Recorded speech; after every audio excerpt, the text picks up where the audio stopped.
Amazon Japan, 12 days. I don't know why this one took so long. This came DHL. Usually I get my orders from Amazon Japan in a few days. The shipping from Amazon Japan is just awesome. But this one took a long time. I don't know if it's peak season or what the reason is, but anyway.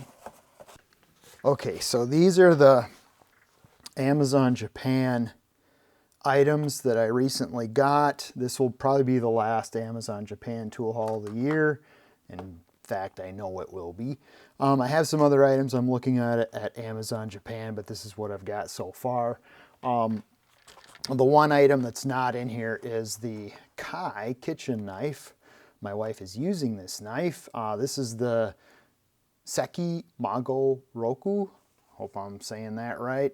This is just kind of a, this is not like $100 or $200 Japanese knife. This is more of the, I think it was around $30 to $50 knife. And even in that price range, in a Japanese kitchen knife, really superior quality. My wife is very happy with it. She says it's so effortless compared to her other decent kitchen knives. And so she's very happy with that Japanese kitchen knife. And then I got this Koken. It's kind of a basic ratchet, and it's a design that Chris Cass on his channel, he explains these Koken ratchets and some of their differences that are not well known, I think. So this has a double pawl in it. It doesn't have a real high tooth count, but it's a very low friction on here. It's not, I wanted to see it for myself, and yeah, it's not low enough friction to where a nut that will almost spin freely is enough friction to actually get the ratchet to actuate, but it is definitely less than probably most or all of my ratchets, the amount of friction that it takes to actuate the ratchet part of it. These bits I'm going to talk about last. Let's talk about these blades. I wanted to see what some of the differences were with pruning blades for my Milwaukee Sawzall that I find in the States. Here's two examples of high-end, well, what I consider high-end or high-quality pruning blades in the States. The Bosch, and the teeth are sharp, but you know, if you run your finger along the edge of them, they're not going to cut you up. The Diablo is a little bit sharper. I can still run my finger along the edge. It doesn't cut me up. The Diablo is Swiss made. So is the Bosch. The teeth on these blades are bent to the left, bent to the right, bent to the left, so that you have a wider curve so that the blade doesn't bind in a wet branch. And then these are in thickness thicker than the Japanese blades. So 1.5 millimeters thick on the Bosch. The Diablo blade is 1.2, probably 1.25 millimeters thick on the Diablo. They're sharp.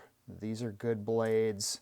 But the Japanese pruning blades, these things are quite interesting. The teeth are very sharp. I cannot run my fingers even lightly across the blade in this direction. I can go this direction, okay?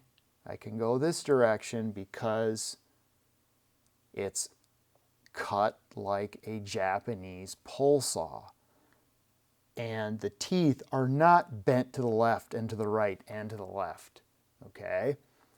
So it's thin curve, and this is under a millimeter, so 0.9 millimeters thick. So this is made in Japan. This is an SK11. This Z brand, I don't know how to say it. Between these two, these are 210 millimeter P3 made by the same company, but you can see there's a slight difference here. And the other thing is, you know, they use thinner metal, but they're using more of it. So it's a wider blade. So the thing that has me curious now about these pruning blades being made like a Japanese carpentry pole saw is how well would they work in carpentry or woodworking? Because when you lay them flat, they don't cut on the edge, you know, like this one does. Look at the red here. When I pull this across here, it's going to cut it up because the teeth are pulled to the sides. I'm just dying now to try this. I have not even tried these. I haven't used them. I think I'm actually going to try this one. I'm going to put this in the Milwaukee, and I'm going to try cutting some wood with a veneer on it. So it's going to get a little messy now.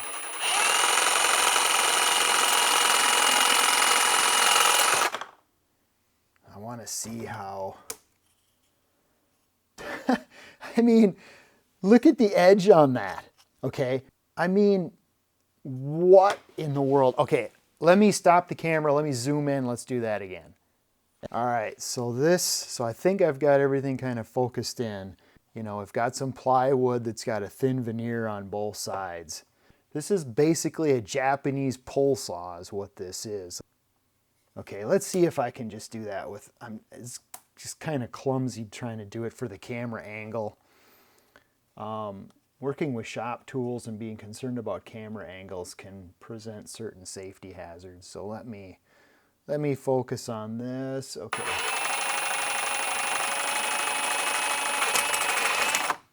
Yeah, it really wants to push out. It really only cuts well in one direction. So high speed, get fraying here, but look at the edge on this side. I mean, that is so clean. It's a pruning blade. All right, veneer side. So we've got oak veneer on one side. Let's go veneer away from the saw.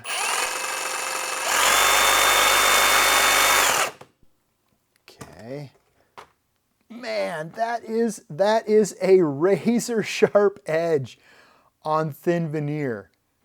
I mean, what? That is a that is a pruning blade. That is a Japanese pruning blade.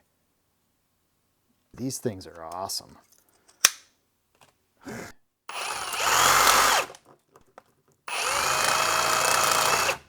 So that's pruning. Here, let's compare.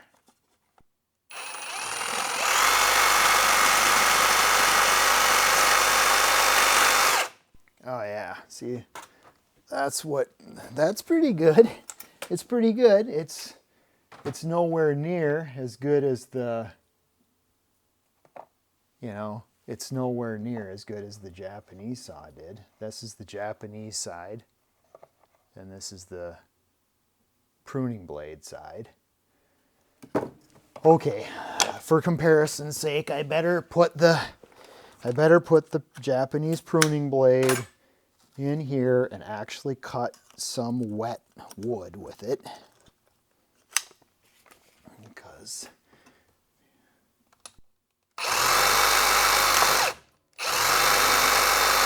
wow, I mean, that goes through that like butter. Where did those pieces go? I mean, you're basically using a woodworking tool to do pruning. Wow, I knew the Japanese would have something interesting and unique about their way of manufacturing things. I knew there would be something about these blades. That's why I got them. I thought, these are made in Japan. They're going to be different, and they are. Okay, let's talk about these bits. I'm not going to go into a lot of detail about these. What these are is a hybrid. So this I've made a video about these before, and I found out that Vessel is making these hybrid bits, as well as PB Swiss and Vera and Viha are making these hybrid bits where you've got the Phillips and the slotted, but this isn't Phillips, this is Japanese cross type and slotted. Okay, because it's Vessel, it's Japanese, it's not Phillips. Okay, so I got a couple of different sizes. You know, they still label it PH1, but it's not Phillips, it's Japanese cross type. So Phillips 1 and then a number 2. So I've got some other ones. I've got these Vera terminal bits. They call them terminal bits. I call them hybrid because they're slotted Phillips. What I'm trying to do is find a size 0 in a hybrid bit for things like this that are this small. I can't find anything smaller than a number 1 yet. Hope you found that interesting, and Merry Christmas and Happy New Year. It's the end of 2019, and this will be my last tool haul video for 2019. Thank you for watching.